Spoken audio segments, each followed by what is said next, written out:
우리를 사랑하시는 아버지 감사합니다. 저희들로 하여금 말씀의 잔치가 열린 자리로 인도하여 주셔서 계획된 시간마다 좋은 말씀 듣게 하여 주신 것 감사합니다. 이 시간 또 저희들이 성령께서 교회들에게 하시는 그 말씀 듣기 위하여 이렇게 모였습니다. 오늘 많은 분들이 엘렌 G. 화이트 살던 집을 돌아보기 위하여 가는 곳에 갔지만 우리가 남은 몇 사람들 이 자리에 함께 모였습니다. 오붓하게 성령께서 각 개인마다 책임지시고 말씀해 주시고 깨닫게 해 주셔서 이 말씀이 지식이 아니라 인격과 생활이 되는 귀한 경험에 이를 수 있도록 우리를 도와주시고 우리들에게 소망의 이유를 묻는 사람에게 밝히 대답해 줄 수 있는 지혜와 지식을 더하여 주시옵소서. 이 시간 우리 성령님 친히 말씀해 주시고 우리가 모두 다 말씀으로 인해서 누리는 생명의 은혜가 풍성하도록 복을 주옵소서. 이 야영 집회가 마칠 때까지 모든 순서와 주의 자녀들이 있는 곳마다 은혜로 베풀어 안전케 하여 주시고 주님 영광 받으시고 복받게 하여 주옵소서. 예수님 이름으로 감사 기도하옵나이다. 아멘.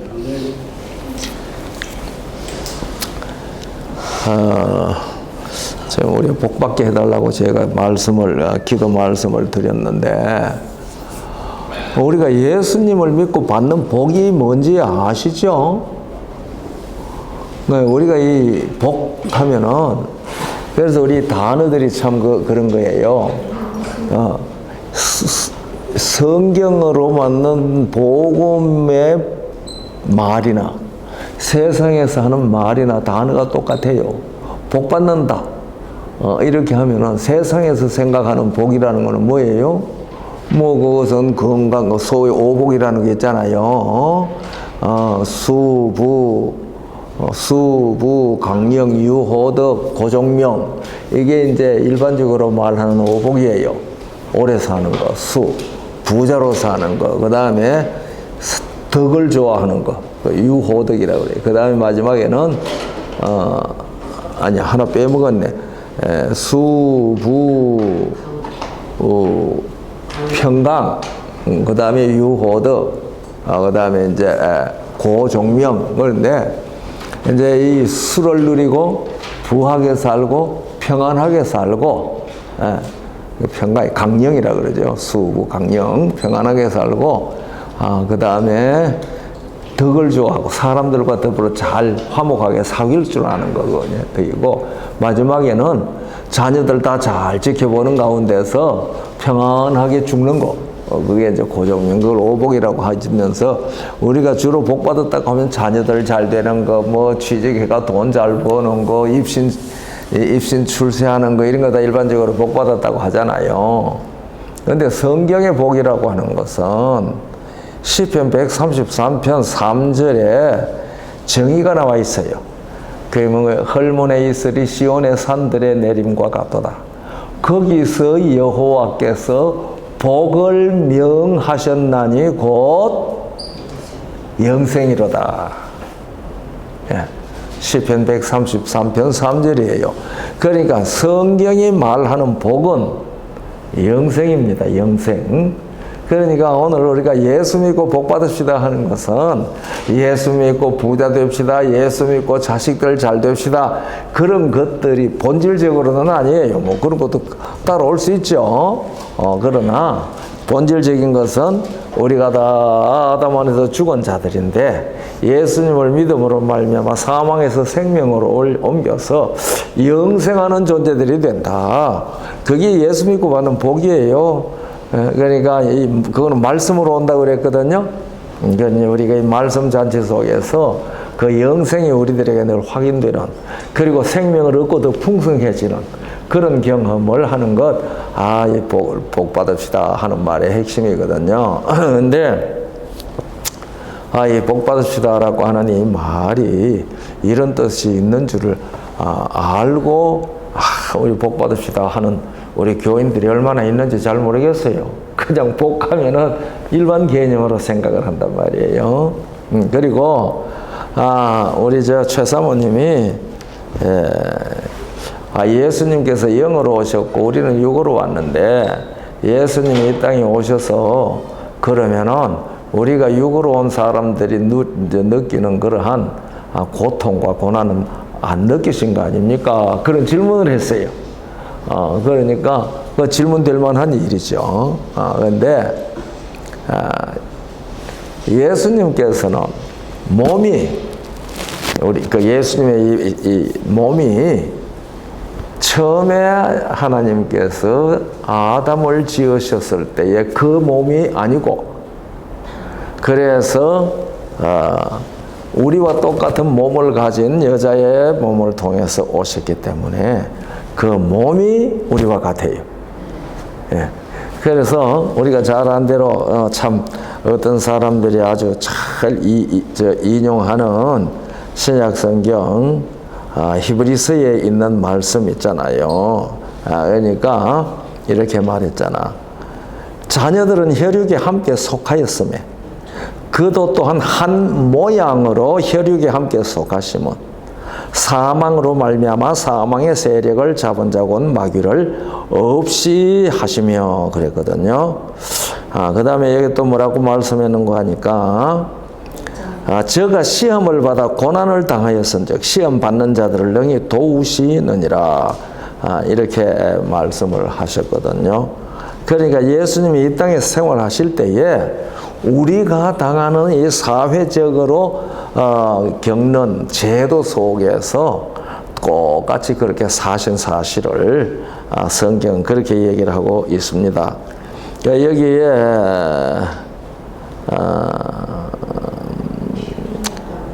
히브리 4장 15절에 이렇게 되어 있습니다. 우리에게 있는 대제사장은 우리 연약함을 체휼하지 아니하는 자가 아니요 모든 일에 우리와 한결같이 시험을 받은 자로 돼 죄는 없으시니라. 예. 그러니까 모든 일이 우리와 한결같이 시험을 받았다. 이 말이 무슨 말인가 하면은 예수님께서 잡수시지 아니했으면 시장하죠. 예수님께서 맞으면은 아프죠. 예. 그런 모든 것. 그 다음에 그 당시에 있었던 사회 제도에서 있는 실정법, 그 당시에 유대 사회에서 로마 사회에서 시행되는 현실적인 법들, 이 법들에 저촉되면은 그 법들에 의해서 정죄받을 수 있는 그러한 상태로 사셨지만은 그 모든 일에 있어서 그분은 죄를 짓지 그런 것에 대해서 죄를 짓지 않으셨다. 그러나 가장 중요한 것은 그분의 생명은 우리는 아담 안에서 죽은 생명으로 왔지만은 그분은 당신 자신이 생명이 되셔서 생명의 씨가 되셔서 오셨기 때문에 생명력이 다른 거예요. 그래서 예수님께서는 변화산에 올라가서 어떻게 했어요? 변화됐잖아요. 그렇죠? 그래서 막 옷이 희기가 누운 것 같고 얼굴에 광채가 나고 그렇게 했죠. 그런데 우리는 그렇게 할 능력이 없어요. 그것이 예수 그리스도 안에 있는 생명이 영원한 생명력이기 때문에 그렇게 하신 거거든요. 그런데 우리는 예수 그리스도를 믿음으로 말미암아 물과 성령으로 거듭났을 때 언제 그런 경험을 하게 되는 거예요? 예수님 때문에 예수님 재림 하실 때 그런 경험을 하게 되는 거예요. 예수 안에서. 그래서 성경에 아주 중요한 말이 있어요. 안에라는 말, 안에. 이제 이것도 꼭 알아야 될 얘기니까. 난 장로교회에 있을 때 우리가 아담의 도덕적인 타락 때문에 우리가 아담의 후손으로서 다 선을 도무지 행할 수 없는 도덕적 타락한 도덕성으로 태어났다. 이게 이제 어거스틴이 말하는 원죄론의 핵심이에요. 그래서 사람은 도덕적으로 선을 행할 수 없는 존재로 태어났다. 그렇게 얘기를 했어요. 그러니까 오늘날 이 원죄론을 믿는 사람들은 다 그걸 믿어요. 도덕적으로. 그런데 그 당시에 어거스틴의 그 논리에 반대하고 일어난 사람이 펠라기우스라는 사람이 있었어요. 그래서 어거스틴과 펠라기우스의 논쟁은 역사적으로 굉장히 유명해요.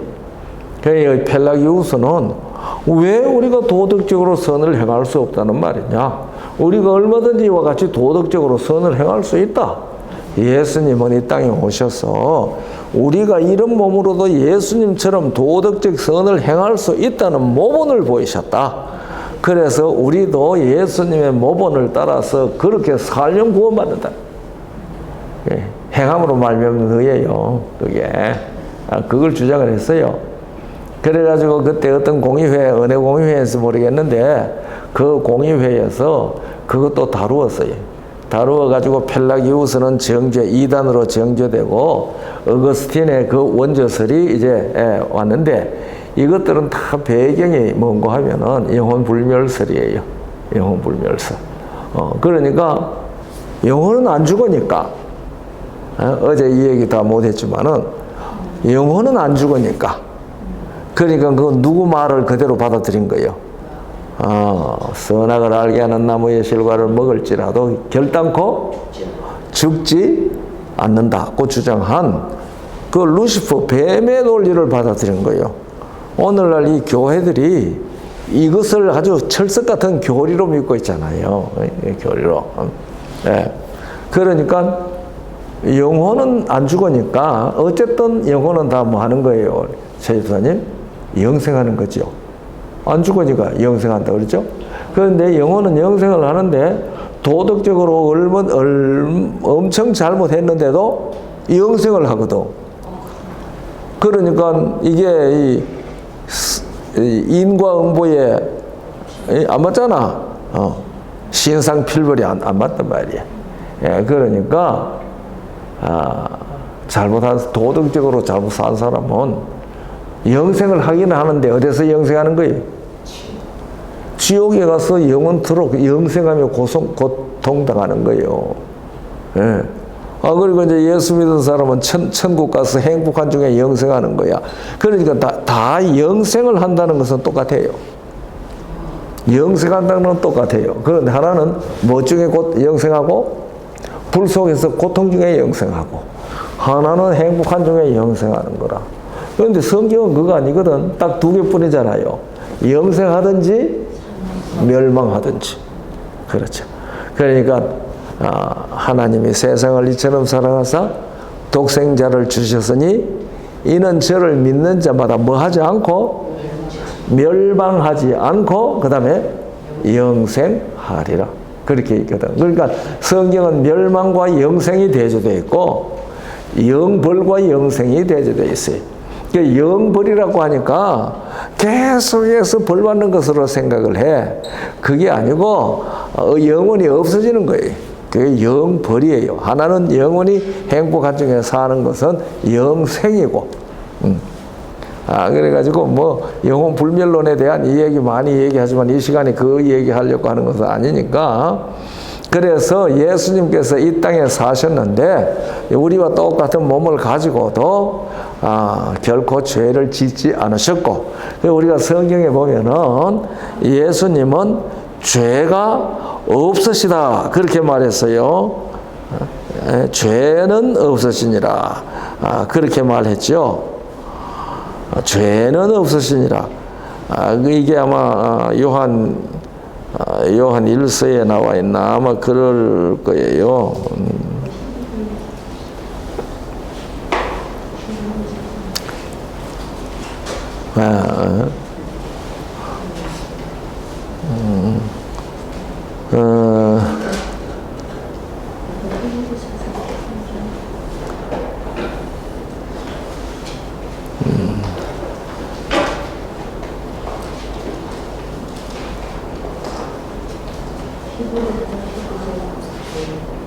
네?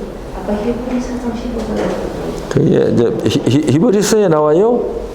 아까 목사님 히브리 4장 15절에 그거 나오죠. 죄는 없으시니라 그랬죠. 그 다음에 죄를 짓지 아니하셨다는 말이 또 나와요. 예. 그러니까 예수님께서는 본질적으로 뭐도 없으시고, 죄도 없으시고, 또 뭐도 하지 않으시고, 죄를 짓지 아니하셨어요. 그러니까 그 두 가지가 우리하고 달라요. 우리도 예수 그리스도를 믿음으로 말미암아 어디서 어디로 옮겨요? 사망에서 생명으로 옮겨요. 사망에서 생명으로 옮기면은 이 사람은 본질적인 죄에서 노연한 사람이에요. 왜냐 사망의 세력이 그를 주관하지 않는 자리에 있게 되는 거예요. 주관하지 못하는 자리에 있는 거예요. 네. 네. 성경 어딘지 모르겠는데요. 네. 성경을 읽다 보니까 그 계시록에 나오는 죽은 영혼들이 언제까지가 우리가 이거 계시록 6장 15절에 있는 말이죠. 이제 이 개신교에서는 사람이 죽으면 그냥 뭐 그런데 우리 고자매 그래서 성경을 잘 읽어야 돼. 예? 아니 그래서 제가 크리스천이 보면요 그렇게 얘기를 하는데 그걸 읽으면서 제가 느끼기를 그러면 우리가 그 죽으면은 우리 혼이 어디가가 있다가 예수님 재림할 때 육신하고 합쳐지는 건가 하는 생각이 이거 영혼이라는 게 따로 있는 게 아니거든. 계시록 6장 여기에 나오죠. 여기 이런 말로 잘 읽어야 돼요. 그 죽은 영혼 영혼들이 뭐 이 얘기하지. 순교당한 영혼들이 순교자의 영혼들이 그러죠. 잘 들어봐요.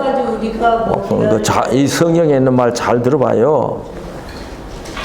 다섯째 인을 떼실 때에 계시록 6장 9절에 나오는 말인데 다섯째 인을 떼실 때에 내가 보니 하나님의 말씀과 저희의 가진 증거를 인하여 계시록 6장 9절이에요. 그거 잘 봐요.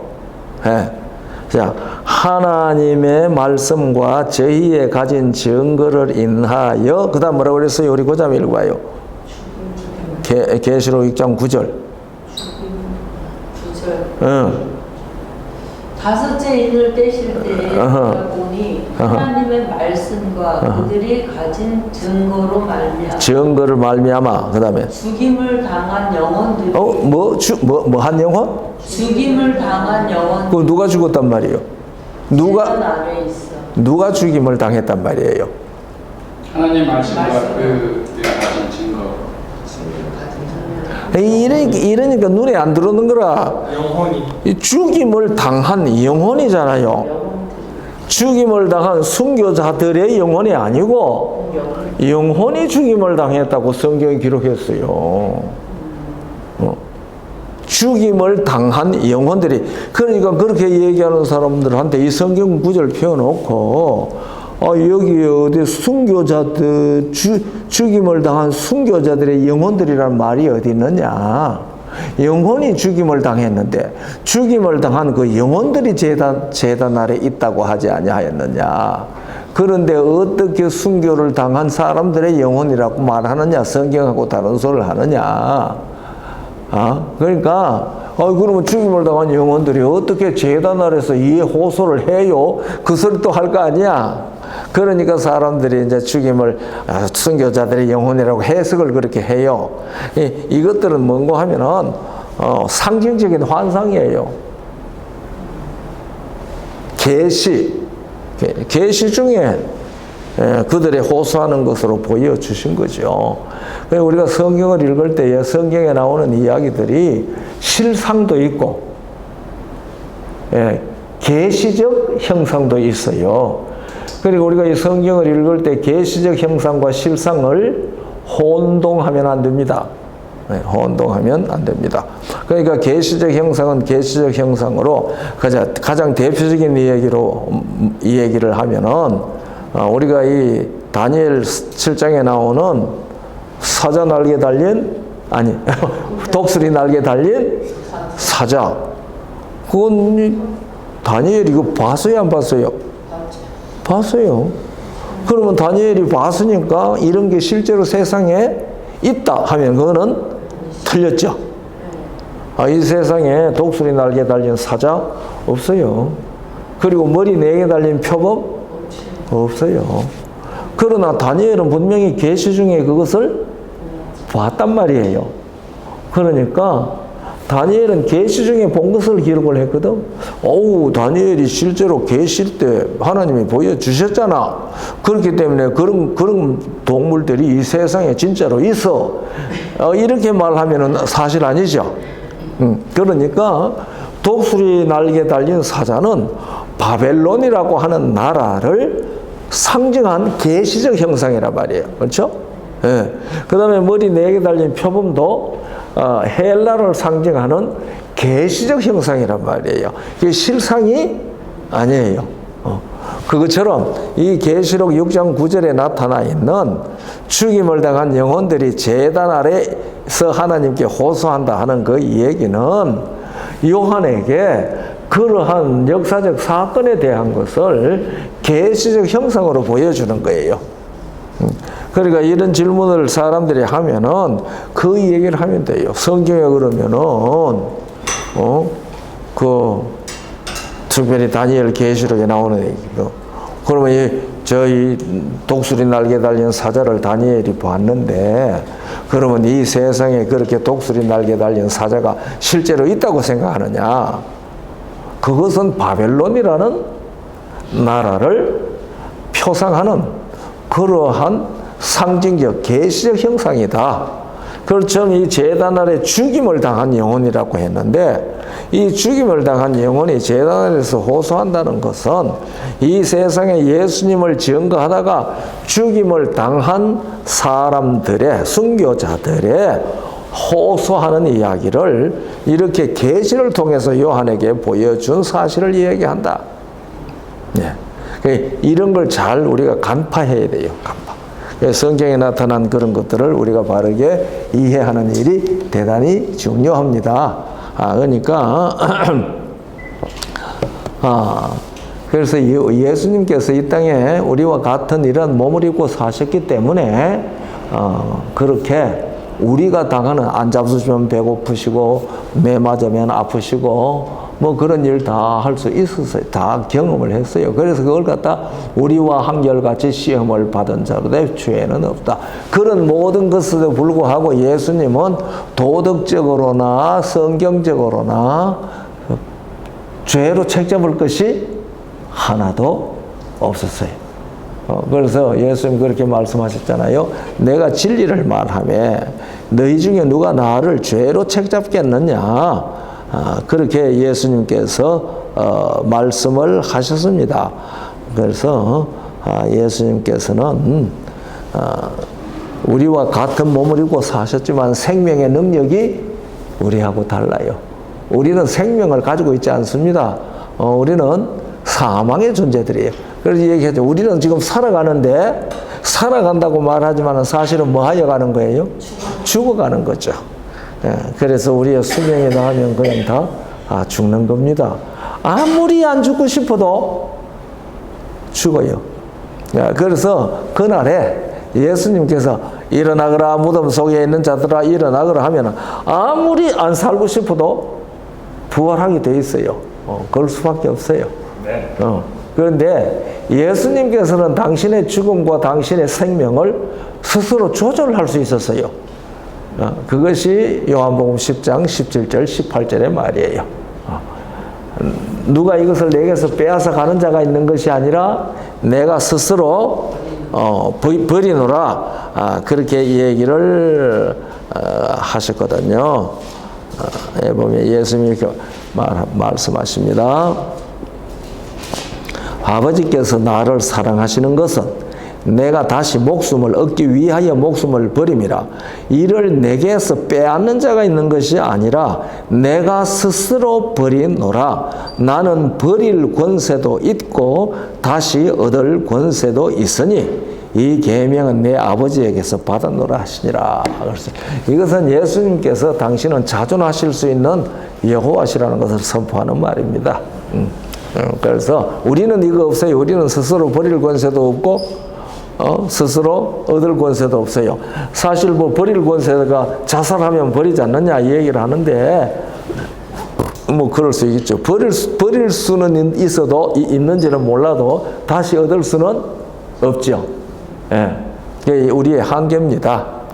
예, 그래서 이 성경에 있는 이야기들을 우리가 바르게 이해하기 위해서는 성경의 전체적인 사상을 이해하면서 성경을 보는 바른 시각을 가지고 연구할 때에 이런 것들이 눈에 보이기 시작을 합니다. 아무쪼록 우리 이번에 23년도 제40회 이 야영회 와서 오후에 이 성경 공부반에 오신 분들 성경을 보는 시각이 어떤지 어떻게 봐야 되는지 그 문제에 대해서 아주 확실한 인식을 가질 수 있었으면 참 좋겠다 하는 생각이 들어갑니다. 자, 오늘은 심판에 대해서 이 말씀을 공부하기로 한 날이잖아요. 그렇죠? 심판. 그런데 이 복음을 전하는 데는 반드시 심판이 따라가는 걸 우리들이 알 수가 있습니다.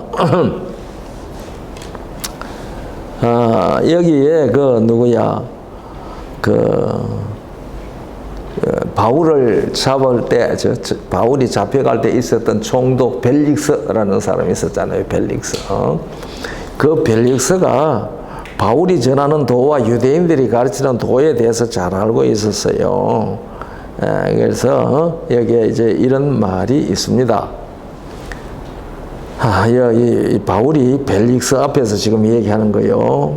여기 여러 말이 있는데 사도행전 24장 21절부터 보면은 오직 내가 저희 가운데 서서 외치기를 내가 죽은 자의 부활에 대하여 오늘 너희 앞에 신문을 받는다고 한 이 한 소리가 있을 따름이니이다 하니 22절 벨릭스가 이 도에 관한 것을 더 자세히 아는 거로 연기하여 가로되 천부장 루시아가 내려오거든 너희 일을 처결하리라 하고 백부장을 명하여 바울을 지키되 자유를 주며 친구 중 아무나 수종하는 것을 금치 말라 하니라. 그 다음에 수일 후 벨릭스가 그 안에 유대 여자 드루실라와 함께 와서 바울을 불러 그리스도 예수 믿는 도를 듣거늘 25절 바울이 의와 절제와 장차오는 심판을 강론하니 벨릭스가 두려워하여 대답하되 시방은 가라 내가 틈이 있으면 너를 부르리라 그렇게 말했어요. 그러니까 바울이 벨릭스 앞에 예수 믿는 도리의 복음을 전하려고 할 때에 의와 절제와 심판을 아울러 전했어요. 심판을. 그런데 심판이 없으면은 사실 구원이 없어요. 심판을 해야지 누가 구원받을 사람인지 누가 구원받지 못할 사람인지 분별이 될 것 아니에요.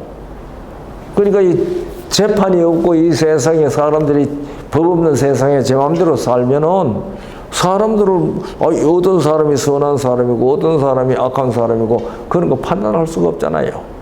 그러니까 영원한 구원을 받는 데 있어서도 이것은 심판이라는 것은 반드시 필요해요. 의가 의로 드러나기 위하여 심판은 필요해요. 그래서 이 예수 그리스도의 복음에는 반드시 무엇이 포함되어 있다고 하니까 심판이 포함되어 있어요. 그리고 우리가 세 천사의 기별 가운데 첫째 천사의 기별 계시록 14장 6절에 큰 소리로 외쳐가로되 무슨 시간이 이르렀으니 심판하실 시간이 이르렀으니 그 앞에 무슨 말이에요? 무엇을 가졌더라? 여러 나라와 족속과 방언과 백성에게 전할 영원한 복음을 가졌더라. 그 영원한 복음을 가졌는데 그 복음을 외치면서 무슨 시간이 이르렀으니 심판하실 시간이 이르렀으니 하늘과 땅과 바다와 물들의 근원을 만드신 이를 경배하라고 그랬어요. 그러니까 이 영원한 이 심판하실 시간이 이르렀다 하는 말은 무엇에 포함된 기별이에요? 복음에, 영원한 복음에 포함된 기별이에요. 그러니까 복음에는 반드시 뭐가 포함되어 있다고요? 심판이 포함되어 있어요. 누구의 심판이? 하나님의 심판이 포함되어져 있어요. 그러니까 우리가 성경이 가르치는 이 심판에 대한 얘기를 올바르게 이해하는 것이 중요해요. 그런데 심판이 있다 없다가 아니고 성경이 가르치고 있는 이 심판의 성질이 어떠한 것인지 그걸 이해하는 것이 대단히 중요해요. 그런데 오늘날 우리 재림교회에서 가장 어렵게 생각하고 사람들이 별로 좋아하지 않는 게 뭔가 하면은 조사심판이라는 말, 그거 엄청 좋아하지 않아요. 그런데 이 세상의 법정에도 조사심판이 있어요.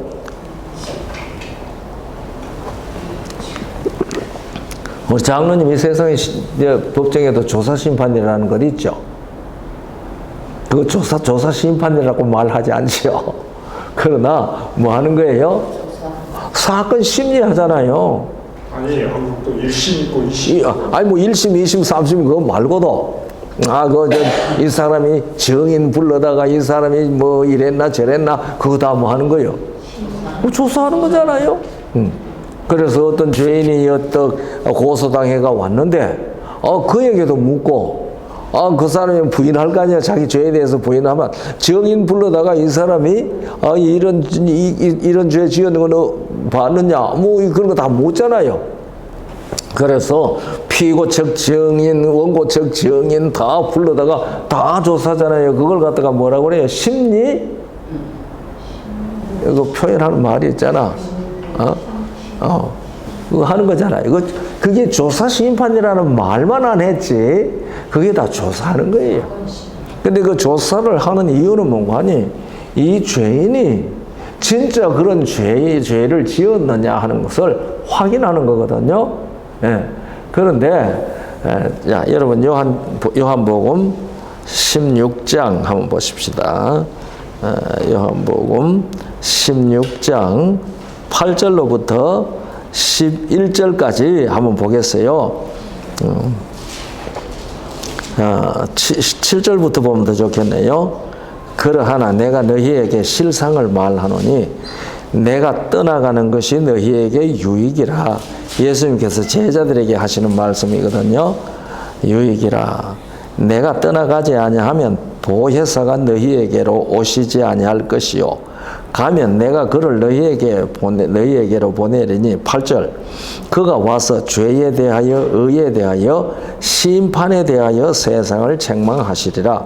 여기도 죄와 의와 심판 얘기가 나옵니다. 그 다음에 그게 죄에 대하여 의에 대하여라는 말이 무슨 말인지 설명하고 있어요.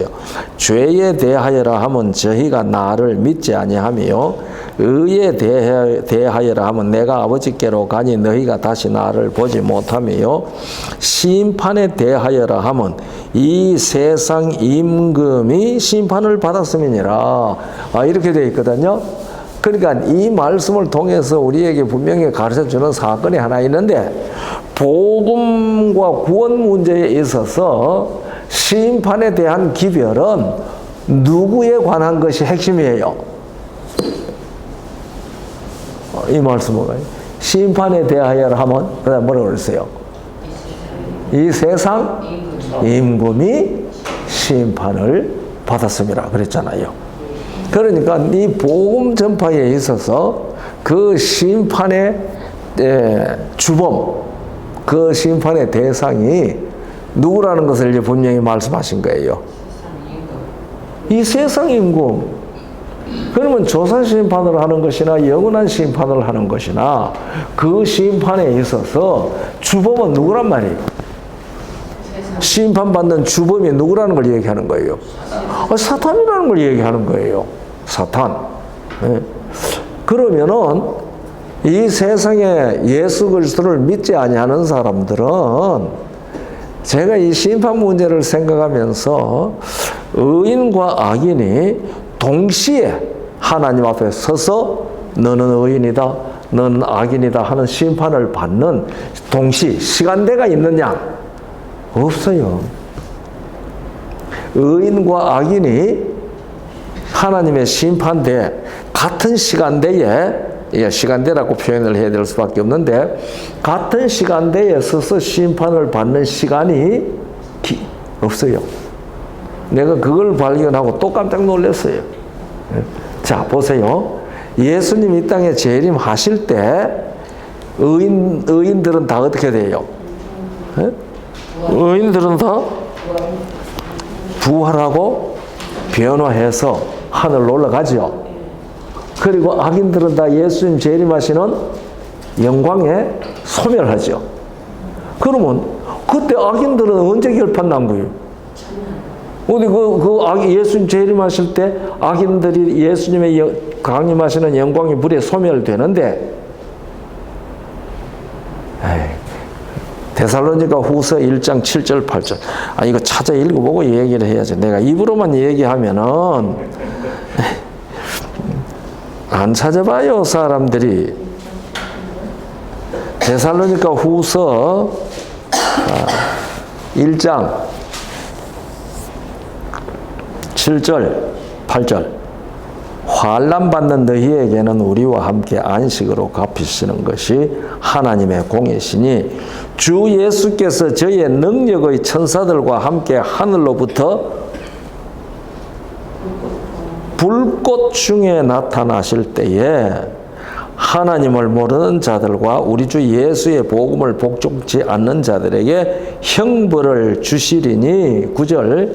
이런 자들이 주의 얼굴과 그 힘의 영광을 떠나 영원한 멸망의 형벌을 받으리라 그랬죠.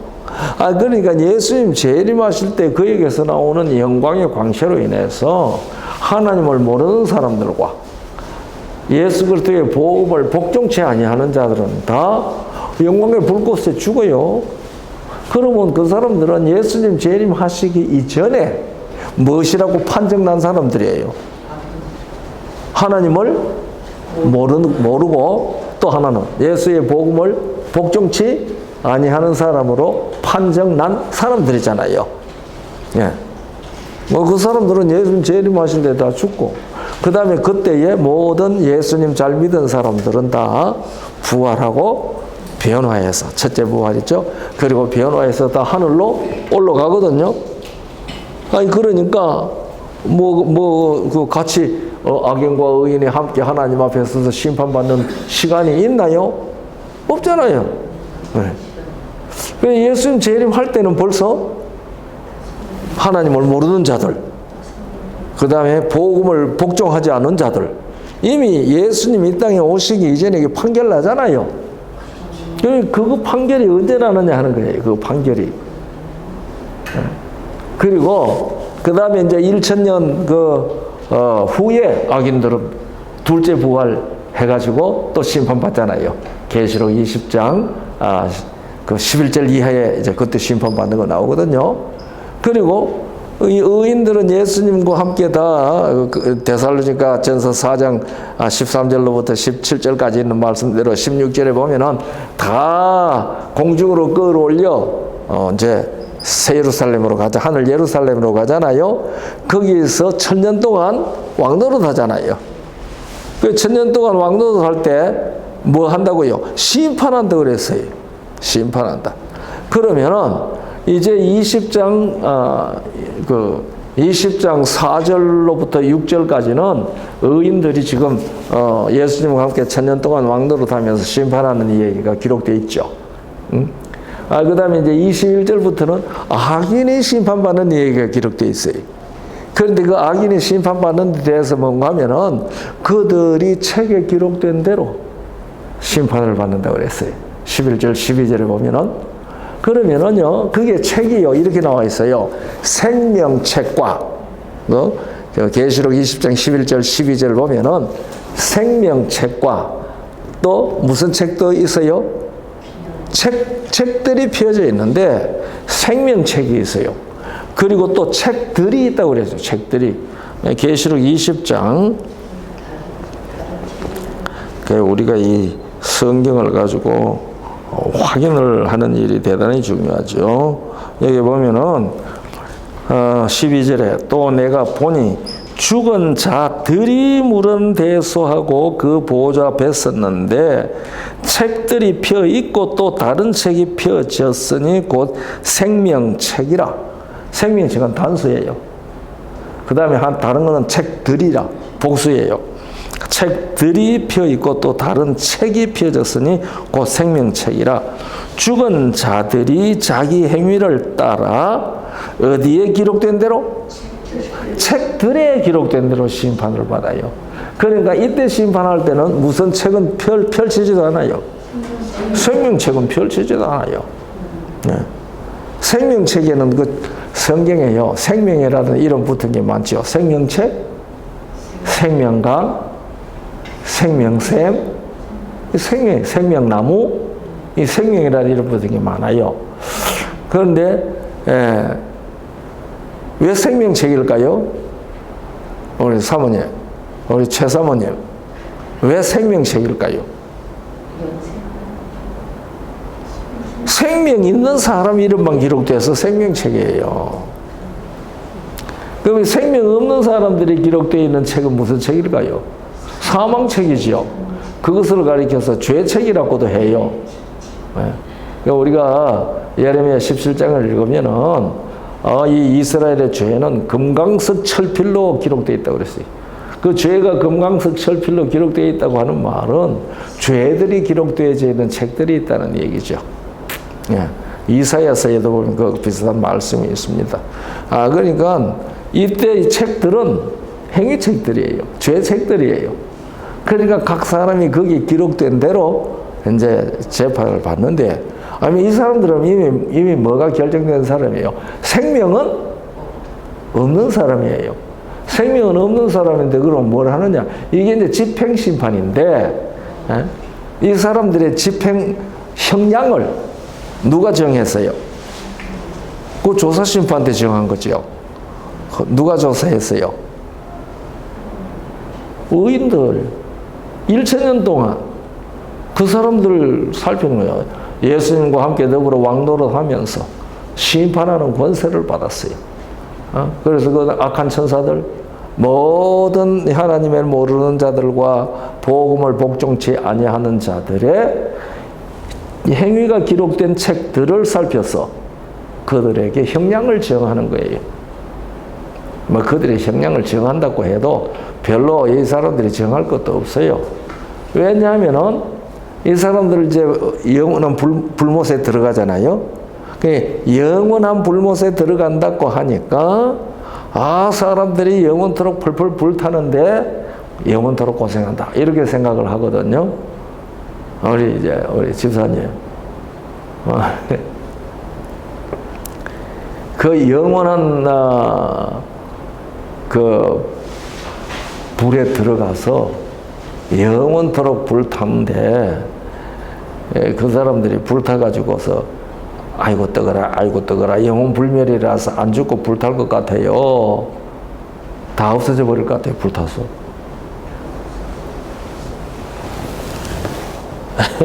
아이고 쉬운 대답인데 대답 좀 하면 좋잖아. 그거 다 불타서 뭐가 돼요? 죄가 된다고 그랬어요. 죄가 돼요. 그런데 왜 영원한 불이라고 그랬어요?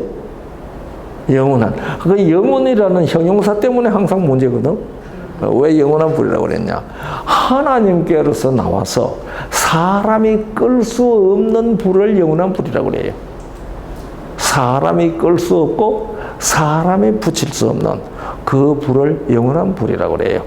자, 우리가 유다서를 한번 펴봅시다. 유다서는 요한계시록 바로 앞에 있는 것이죠. 자, 7절입니다. 유다서 7절. 유다서는 한 장밖에 없어요. 1절밖에 없어요. 유다서 7절 봅시다.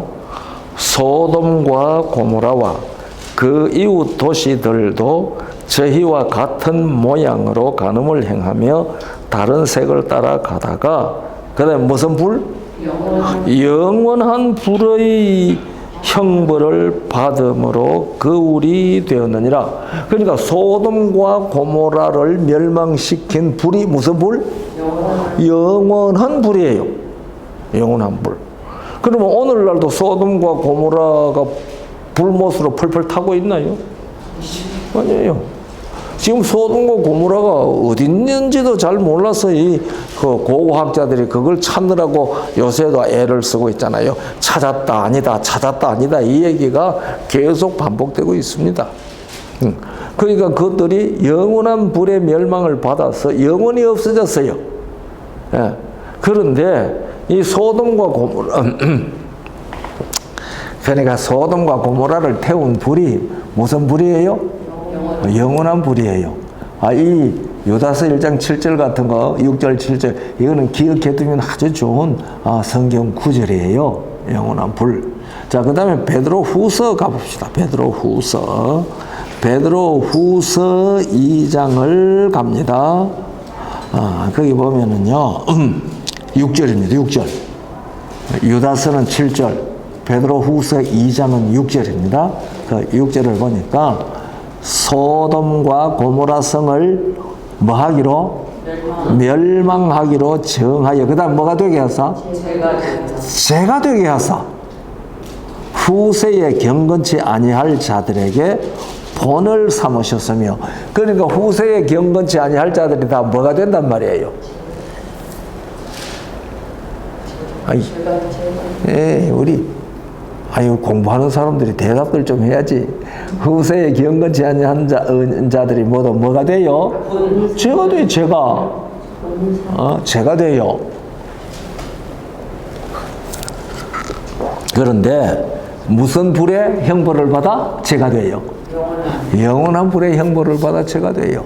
그러니까 유다서 6절하고 유다서 7절하고 베드로 후서 2장 6절하고는 같은 사건을 하나님께서 영감을 주셔서 기록을 하게 해도 어떻게 기록을 하게 하신 거요? 하나는 죄가 되게 했다 기록하고 하나는 영원한 불의 형벌을 받았다고 기록을 해서 그 영원한 불의 성질이 어떤 성질인지 그것을 우리에게 가르쳐주고 있어요.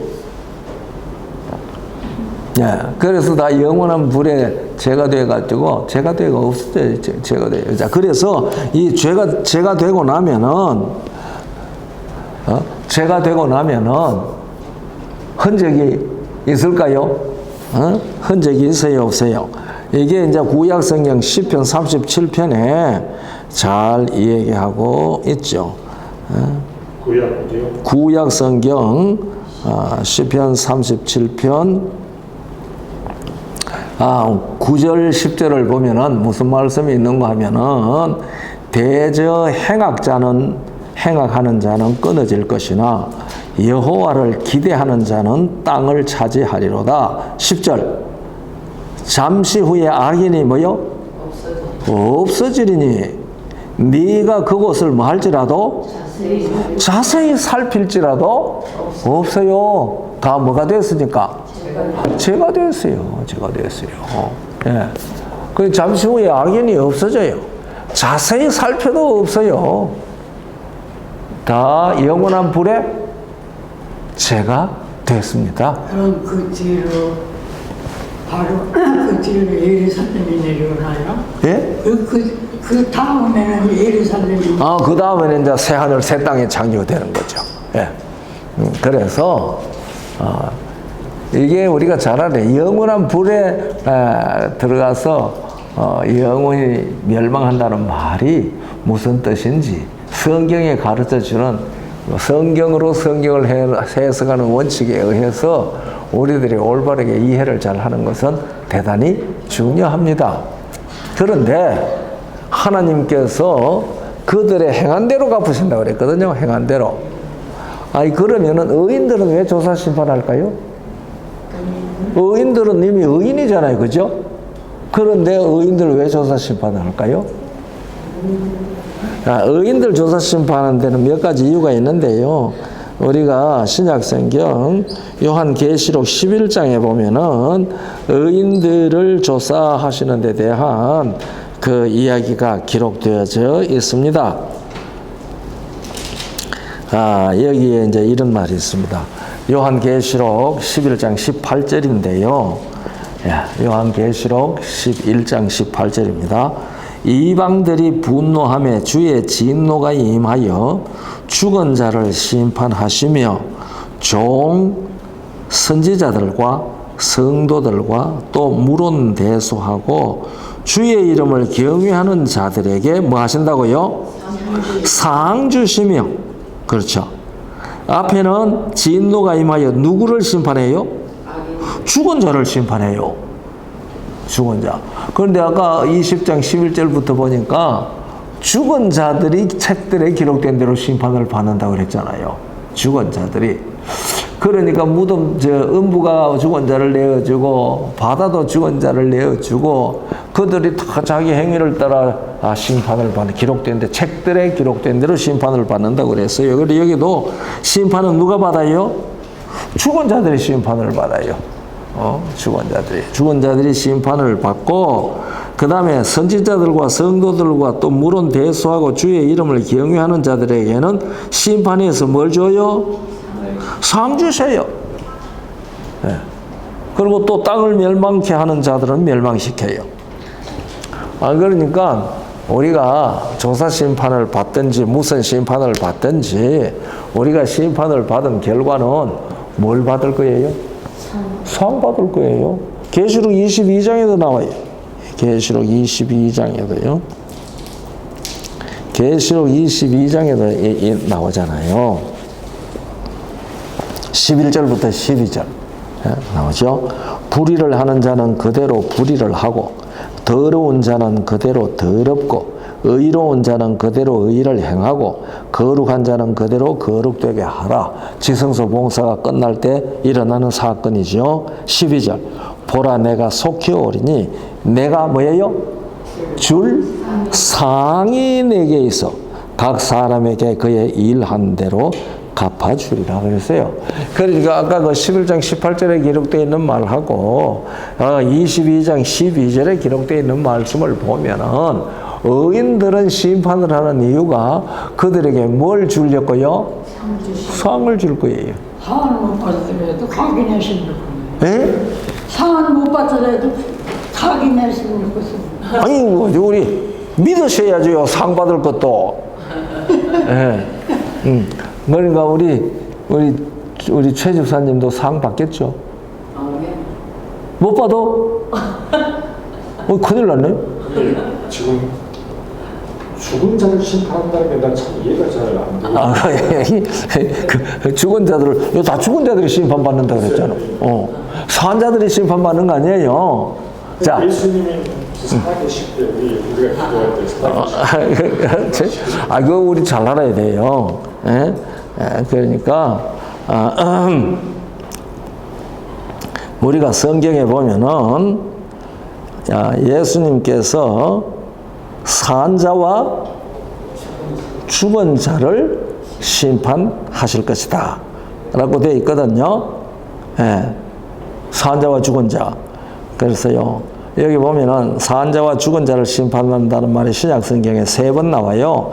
사도행전 10장 42절에 사도행전 10장 42절에 우리를 명하사 백성에게 전도하되 하나님이 산자와 죽은 자의 재판장으로 정하신 자가 곧 이 사람인 것을 정하게 하셨고, 그런데 이제 아까 우리가 읽었던 죽은 자들이 심판을 받는다고 그랬거든요.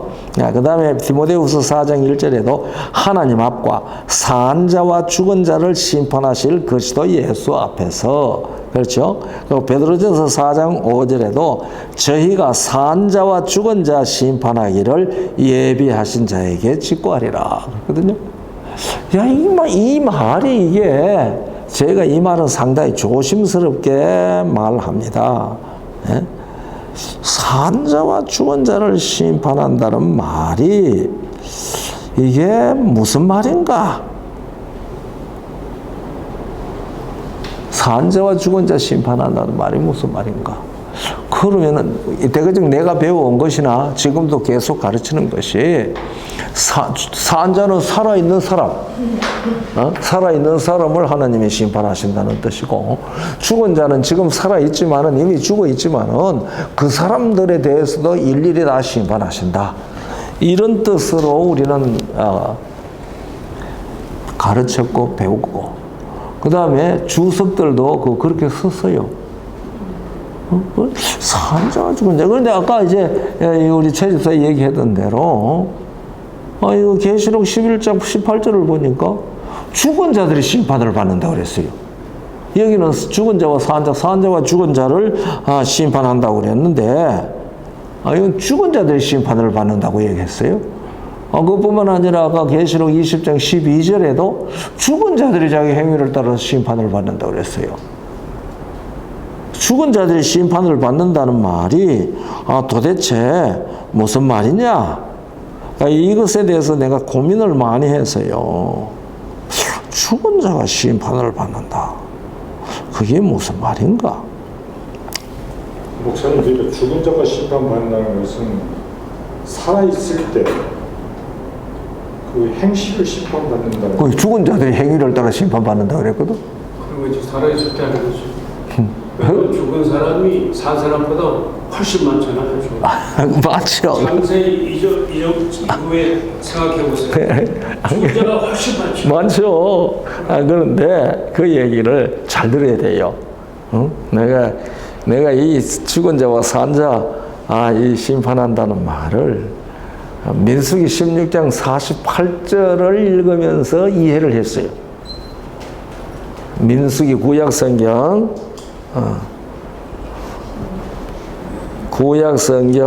민수기 16장. 민수기 16장은 무슨 사건이 일어났는지 알죠? 거기는 고라 무리들의 반역이 기록되어 있어요. 고라. 그러니까 모세의 지도권에 대해서 반역을 일으켰잖아요. 고라의 반역, 고라 무리들이 반역을 했습니다. 그러니까 하나님의 진노가 그들에게 이제 내렸잖아요. 그래서 여기 이렇게 말합니다. 46절로부터 보면은 이에 모세가 아론에게 이르되 너는 향로를 취하고 단에 불을 그것에 담고 그 위에 향을 두어 가지고 급히 회중에게로 가서 그들을 위하여 속죄하라. 여호와께서 진노하셨으므로 연병이 시작되었음이니라. 47절 아론이 모세의 명을 조차 향로를 가지고 회중에게로 달려간즉 백성 중에 연병이 시작되었는지라. 이에 백성을 위하여 속죄하고 48절 뭐라고 그랬어요?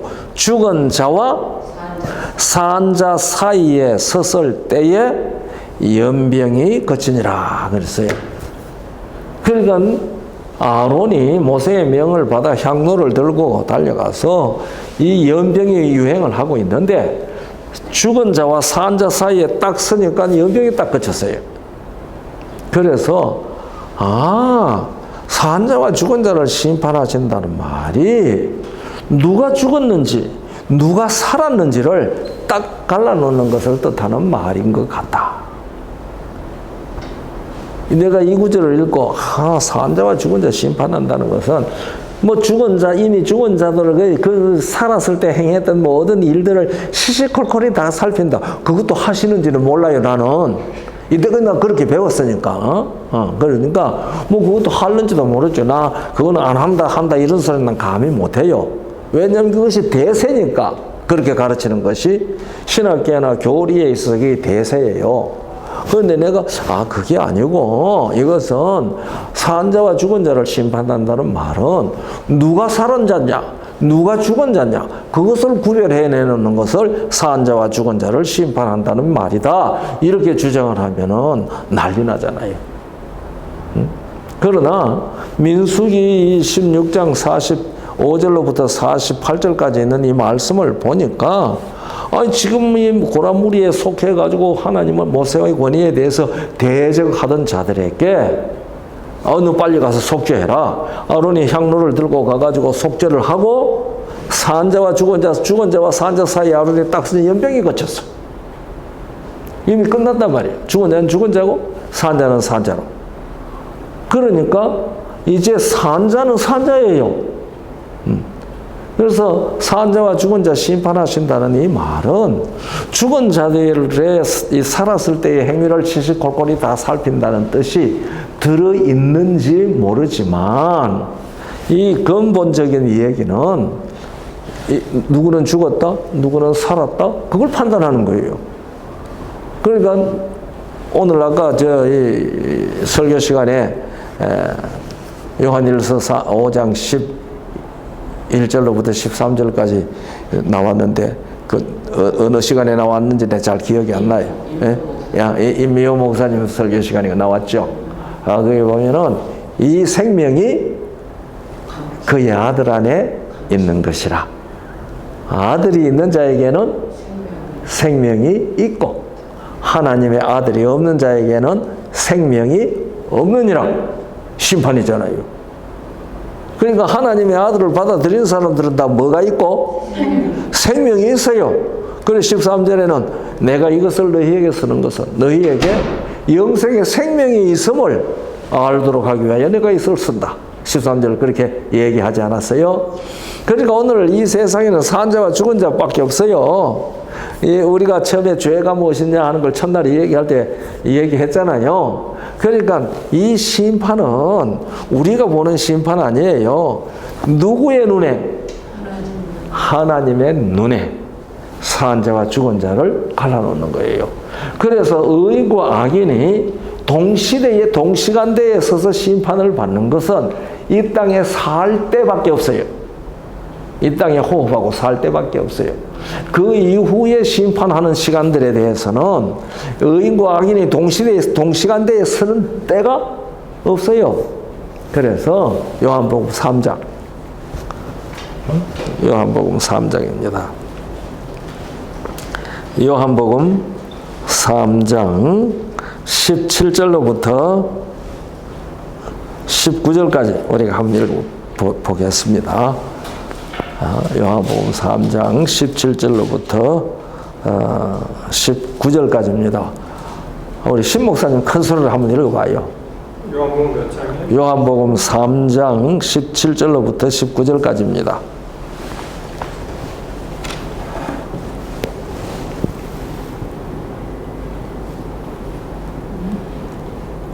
예.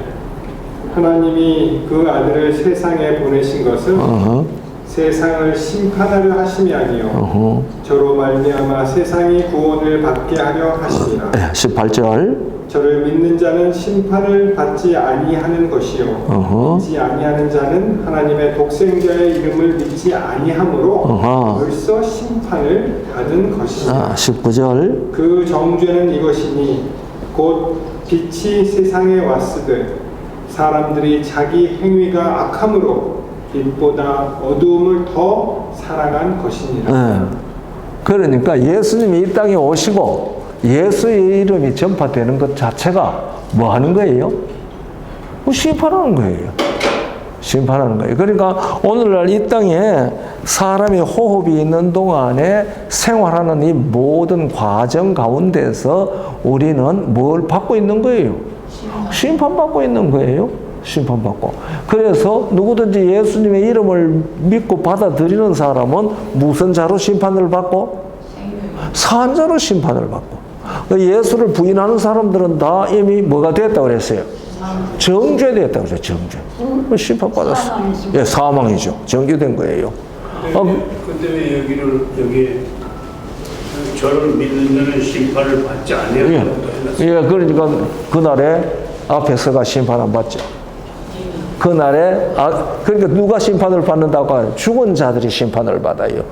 산자들은 심판을 받아야 할 이유가 없죠. 이미 산자로 뭐가 됐으니까 판결이 됐으니까 5장 24절 요한복음 5장 24절도 보세요. 요한복음 5장 24절 내가 진실로 진실로 너희에게 이르노니 내 말을 듣고 또 나 보내신 이를 믿는 자는 영생을 얻었고 심판에 이르지 아니하나니 사망에서 생명으로 옮겼느니라. 예. 그러니까 오늘날 하나님의 백성 된 사람들이 이러한 정죄의 심판에는 해당되지 않아요.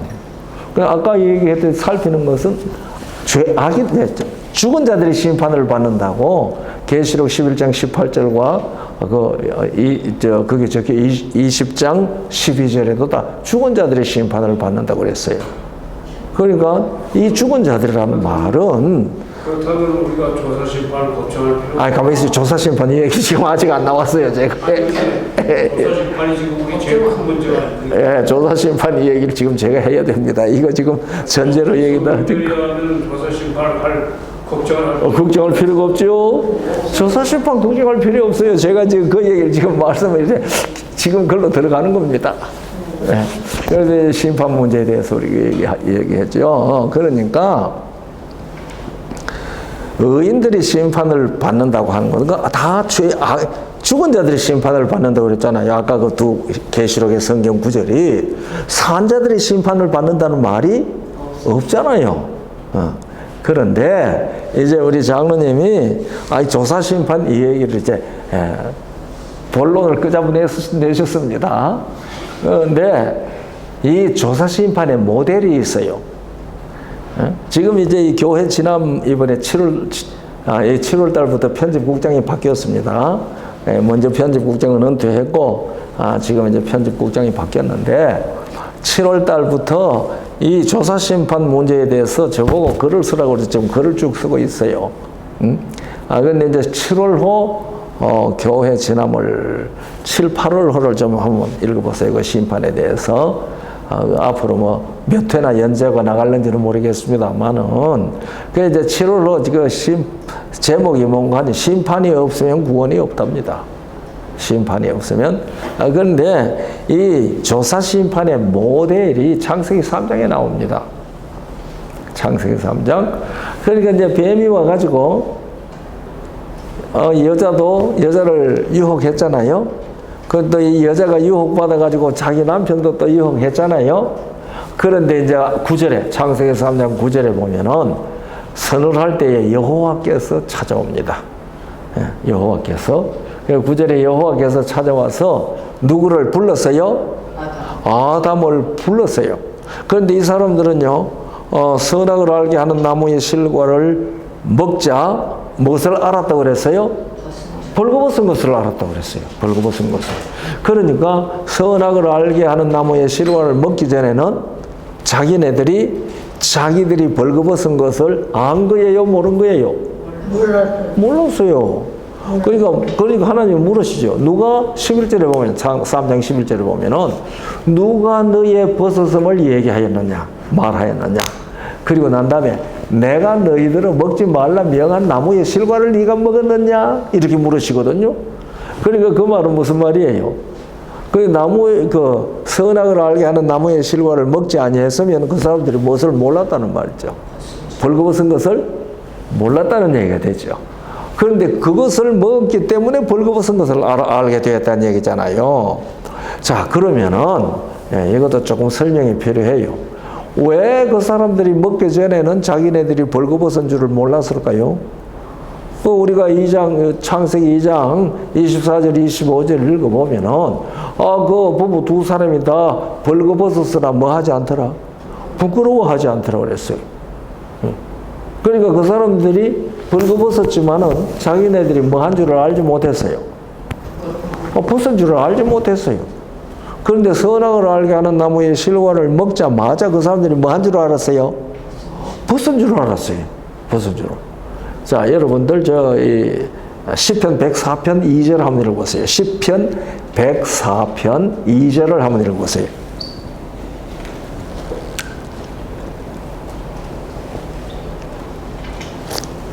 주께서 옷을 입은 같이 빛을 입으시며. 주께서 무엇을 입으셨어요? 빛을 입으셨어요. 그런데 하나님께서 사람을 누구 형상대로 창조했어요? 자기 형상대로, 하나님의 형상대로 창조했어요. 그러니까 하나님이 무엇을 입으셨어요? 빛을 입으셨어요. 빛을 뭐처럼 입었다고요? 옷 입은 것처럼 입었다고. 예. 그래서 하나님께는 뭐가 없어요?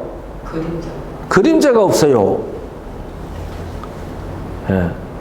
그래서 하나님께는 야고보서 1장 17절에 보면은 하나님은 회전하는 그림자도 없다고 그랬어요. 빛 자체시라서 그래요. 예. 그런데 누가 얘기했노? 어제 우리 찬미가에 또 그런 찬미가 있잖아요. 세상에 뭐 기쁨도 쾌락도 기쁨이 되나 슬픔의 그림자 함께하니 그 말이 있어요. 이 세상에는 뭐가 없는 빛이 없어요.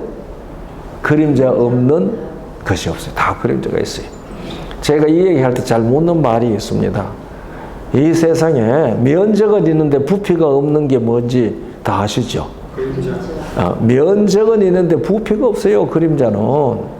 그런데 우리 사람들이 이 땅에 사는 것을 다 그림자 같다고 그랬어요. 그러니까 인간 다 부피 없는 존재들이에요. 예. 그런데 하나님은 그림자가 회전하는 그림자도 없었어요. 왜냐하면 그 빛 자체시기 때문에 그래요. 이 얘기가 옆으로 빗나갔지만은요. 그래서 우리 사람들에게 하나님께서 처음에 빛의 옷을 입히셨어요. 빛의 옷을 입혔다는 말은 무슨 말인가 하니 그들에게는 하나님의 생명이 충만하다는 말이에요. 코에 생기를 불어넣어서 그 사람들에게 하나님의 생명으로 충만한 사람이었어요. 그래서 요한복음 1장 4절에 보면은 그 안에 그는 예수님이십니다. 그 안에 생명이 있었으니 이 생명은 사람들의 빛이라 그랬어요. 그러니까 우리의 시조 아담 부부가 하나님의 생명을 받았잖아요. 하나님의 생명을 받았기 때문에 그 생명이 그들 속에 있을 때에 이 생명은 그들의 빛입니다. 이 빛은 그들의 생명입니다. 하나님의 생명이 있으니까 그들이 인조 옷이 필요 없어요. 그래서 환하게 하나님의 빛이 옷처럼 입혀져 있었던 겁니다. 그런데 선악을 알게 하는 나무의 실과를 먹으니 먹는 날에는 정녕 죽으리라. 죽으리라는 말은 하나님의 생명이 그들에게서 없어졌단 말입니다. 하나님의 생명이 없어지니까 뭐도 없어졌어요? 빛으로 입혀졌던 옷도 없어진 거예요. 제가 그 얘기 잘 합니다. 이 얘기 할 때에 이 세상의 포유류, 젖발이 동물들 중에 태어나면서부터 옷 안 입고 나오는 동물 사람밖에 없어요. 네. 이 뭐 쥐새끼나 뭐 이런 것들도 금방 날 때는 빨갛지만 조금 있으면 다 옷이 나오잖아요. 털이라는 옷이 다 납니다. 뭐 새들도 다 깃이라는 옷이 다 나오죠. 그런데 사람은 애기는 하나 안 나오고 가만히 있어도 옷 안 나와요. 예? 그건 누가 해 입혀야 돼요? 부모가 해 입혀야 돼요. 그래서 이 사람들이 빛의 옷을 잃어버려서 사망이 됐어요. 그러니까 하나님께서 옷을 지어 입히셨어요. 가죽으로. 오늘날 우리도 자녀들한테 다 누가 옷을 지어 입혀요? 부모가 옷을 지어 입혀요. 예. 아니, 그래서 이 사람들은 이제 그 무화과 잎을 엮어가지고 치마를 둘렀지만은 그것이 자기들의 이 벌거벗은 모습을 감출 수가 없었어요. 하나님께서 말하죠. 아담아, 네가 어디 있느냐? 예, 오늘 닥터 신이 하면서 어디 있느냐? 뭐 하고 있느냐? 묻는다고 그랬잖아요. 그래서 내가 그 얘기를 딱 들으니까 창세기 3장 9절 생각이 나더라고요. 아주 하나님께서 사람에게 제일 먼저 물은 말인데 네가 어디 있느냐? 그 다음에 가인에게는 뭐라고 부르는지 알죠? 네가 무엇을 하였느냐? 내가 그러거든요. 오늘 그 얘기 들으면서 그러네. 예? 그런데 하나님은 몰라서 물었어요. 아담이 어디 있는 줄 몰랐겠습니까? 알죠. 그 아담이 내가 벗었으므로 두려워하여 숨었나이다. 누가 너의 벗었음을 고하였느냐? 내가 너희로 먹지 말라 명한 나무의 실과를 네가 먹었느냐? 그러니까 아담이 하는 대답이 뭐예요? 주께서 나와 함께한 여자 그가 그 과에서 주므로 내가 먹었나이다. 그러니까 여자한테 또 묻죠. 너는 왜 그래 하였느냐? 뱀이 꿰어서 먹었습니다. 이렇게 대답했거든요. 이게 조사심판 과정입니다. 하나님 그거 몰라서 묻겠습니까? 다 알죠. 그것도 조사 심판이에요. 그래서 그 장면은 이 조사 심판에 대한 모델 장면입니다. 상징적 모델 장면입니다. 그래서 거기서 조사 심판을 한 목적이 뭐예요? 그들로 하여금 선악을 알게 하는 나무의 실과를 먹게 한 장본인을 정죄하기 위해서 증인신문한 겁니다. 증인신문. 그러니까 그들의 입에서 따는데 거기 누구도 있어요? 뱀도 있어요. 그렇죠? 뱀이 있습니다. 그런데 뱀에게 너는 어떻게 그렇게 꿰느냐 물었어요? 안 물었어요? 안 물었어요. 그 말이 딱 그 여자에게 그 입에 말이 딱 나오자마자 여호와 하나님께서 뱀에게 선고 내립니다. 네가 이렇게 하였으니 너는 모든 동물보다 저주를 받아 배로 기어다닐 것이고 너는 흙을 먹을 것이며 종신토록 흙을 먹을 것이다. 그리고 내가 너를 여자와 원수가 되게 하고 이 여자의 후손도 너의 후손과 원수가 되게 하리니 여자의 후손은 네 머리를 상하게 할 것이요 너는 그의 발꿈치를 상하게 할 것이니라. 아까 처음에 그 요한복음 그 16장 8절로 11절까지 있는 말씀했잖아요. 심판에 대하여라 하면 누가 심판을 받았습니다? 세상 임금이 심판을 받았습니다.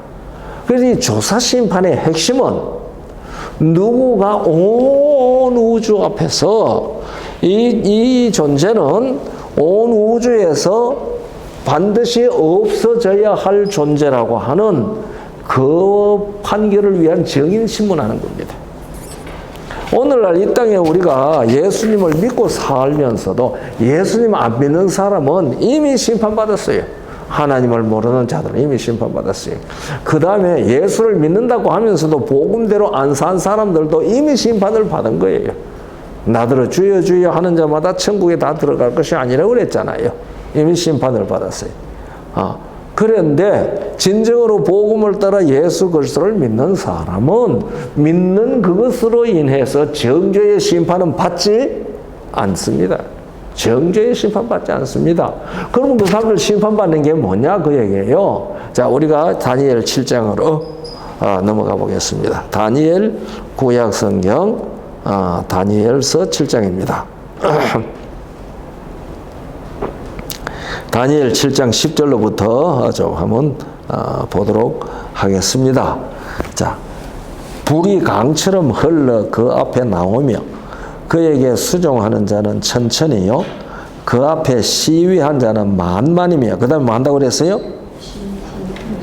심판을 베푸는데 그랬잖아요. 심판을 베푸는데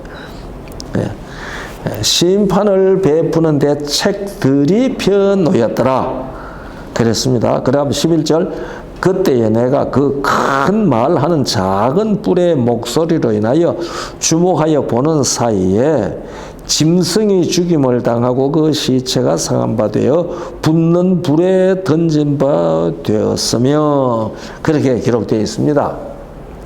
그러니까 여기에도 지금 심판받는 심판을 베푸는데 책들이 펴놓였는데 그때 심판받는 주범이 누구예요? 짐승이에요. 짐승이 심판받는 주범이에요. 자, 그 다음에 7장 23절 쪽에 한번 가서 봅시다. 자, 22절이네요. 예, 거기도요, 20절로부터 22절까지 쭉 좀, 우리 목사님이 한번 큰 소리를 보세요. 다니엘 7장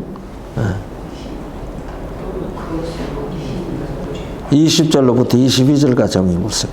또 그것의 머리에는 10뿔이 있고 그 외에 또 다른 뿔이 나오매 새 뿔이 그 앞에서 빠졌으며 그 뿔에는 눈도 있고 큰 말하는 입도 있고 그 모양이 동류보다 강하여 보인 것이라. 21절 내가 본즉 이 뿔이 성도들로 더불어 싸우어 이겼더라. 22절 옛적부터 항상 계신 자가 와서 지극히 높으신 자의 성도를 위하여 신원하셨고 때가 이름에 성도가 나라를 얻었다. 예. 그러니까 이 아까 7장 10절부터 거기에 심판 받는데 그 큰 소리 나는 게 작은 뿌리 소리 쳤잖아요. 그런데 내가 보니까 그 뿌리 성도들로 더불어 싸워서 이겼어요, 졌어요. 예? 여기 보니까 성도들로 더불어 싸워서 뭐 했어요? 이겼어요.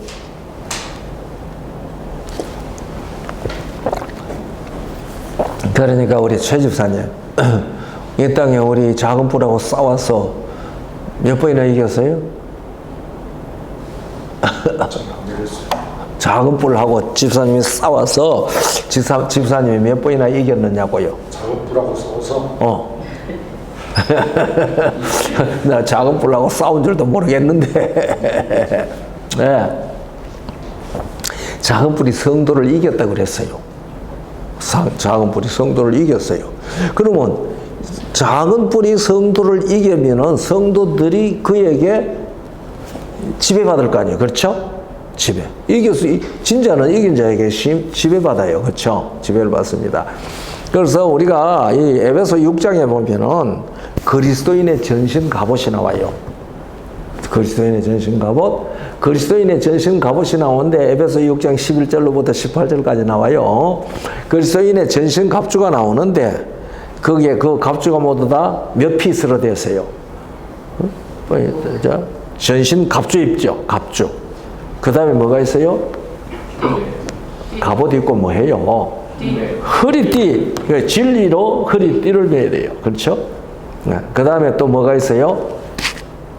가슴에 의의 흉배를 붙여야 돼요. 그렇죠? 그 다음에 머리에는 구원의 투구를 써야 돼요. 그렇죠? 그 다음에 발에는 복음에 예배한 것으로 신을 신어야 돼요. 자, 음이에요. 전신갑주, 허리띠, 투구, 신발, 흉배, 신발 5개잖아요. 그렇죠? 그 다음에 또 뭐가 있어요? 믿음의 방패. 믿음의 방패. 믿음의 방패를 가지고 뭘 하라고 그랬죠? 악한 자의 모든 화전, 불화살을 막아라. 소멸하고. 그 다음에 성령의 검, 곧 하나님의 말씀을 가지라. 그랬죠? 그러니까 7개. 내가 물으면 6개라 그래요. 심지어 어떤 책에 또 우리 교과 공부하면서 어떤 데 6개라고 적어 놓는데 7개예요. 뭐는 자꾸 6개라고 할 때 뭐는 빼버려요. 전신 갑옷을 빼버려요. 그러니까 이거 6개가 다 합해서 전신 갑옷이라. 세상에 갑옷 안 입고 허리띠 매는 사람 어디 있어요? 그래, 갑옷까지 쳐야 돼요. 그런데 성도들의 무장으로 입혀놓은 것이 7가지예요. 7 무장 옷을 입혔어요. 그런데 그 성도들에게 있는 무장에 뭐가 빠졌어요?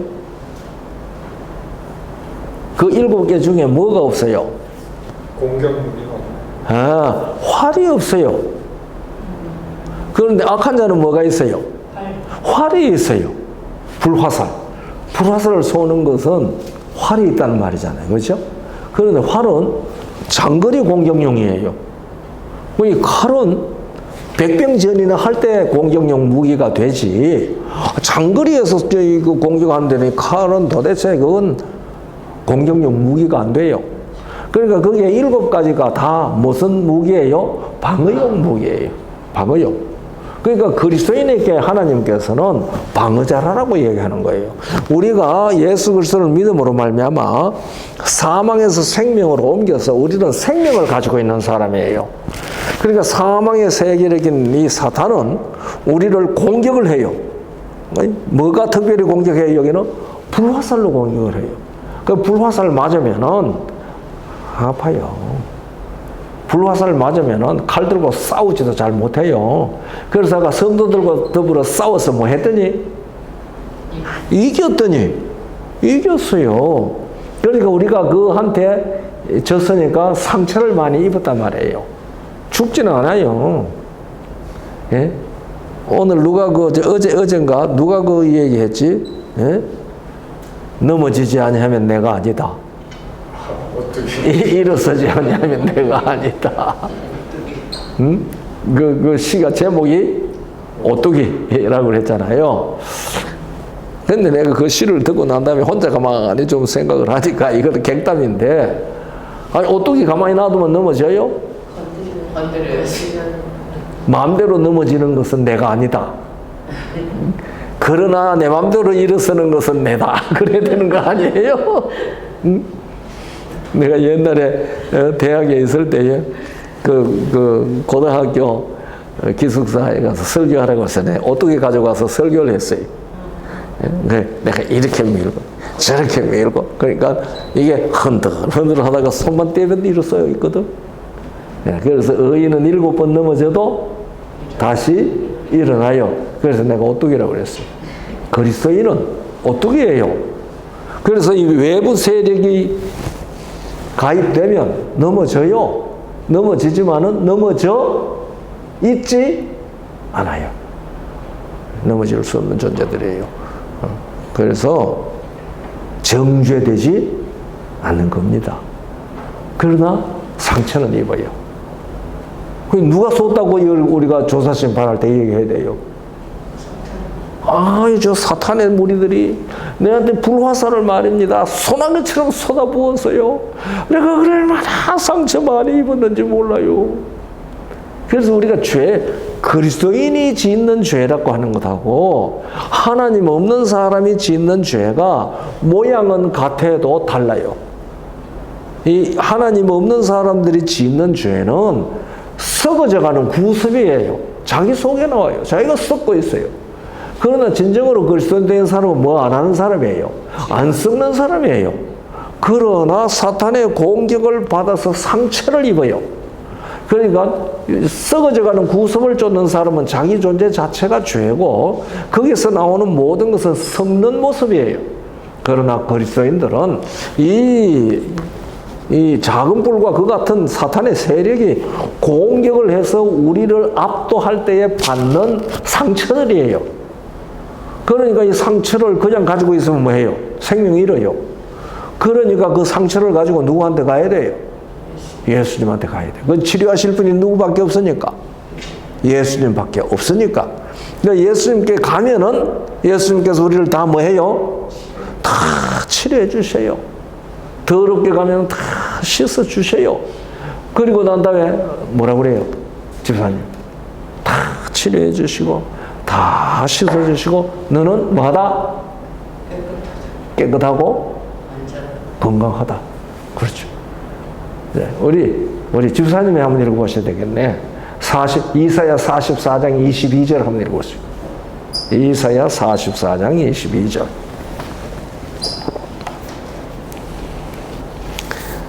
근데 우리 모친 권력이 대단하십니다.